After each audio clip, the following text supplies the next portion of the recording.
পেলের পর এবার সান্তোসের ঘরের মাঠে নেইমারের ভাস্কর্য। ফুটবল ইতিহাসে সান্তোসের হয়ে নেইমারের অবদানকে স্মরণীয় করতে এবার নেওয়া হলো এক অসাধারণ উদ্যোগ।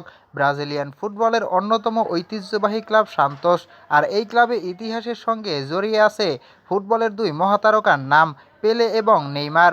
সান্তোসের জার্সি গায়ে পেলে যেমন ফুটবল বিশ্বকে মুগ্ধ করেছিলেন, ঠিক তেমনি নেইমারও নিজের অসাধারণ প্রতিভা দিয়ে জায়গা দখল করে নিয়েছেন কোটি কোটি ভক্তের হৃদয়ে। আর এবার নেইমারের সেই অবদানকে সম্মান জানাতেই সান্তোসের হোম ভেন্যুতে রাখা হয়েছে তার ভাস্কর্য, এমনটাই জানানো হয়েছে। ভাবুন তো, যে মাঠে একসময় পেলের জাদু দেখছে ফুটবল বিশ্ব, সেই একই সান্তোসের ঘরের মাঠে এবার নেইমারের ভাস্কর্য। সত্যিই এটি নেইমার ভক্তদের জন্য কতটা আবেগের তা ভাষায় প্রকাশ করা কঠিন।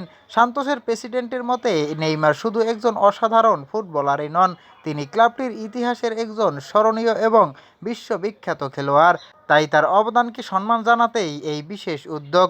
পেলের পর নেইমার সান্তোসের ইতিহাসে দুই প্রজন্মের দুই কিংবদন্তি, আর এখন একই ক্লাবের স্মৃতিতে দুজনের নামই চিরকাল বেঁচে থাকবে।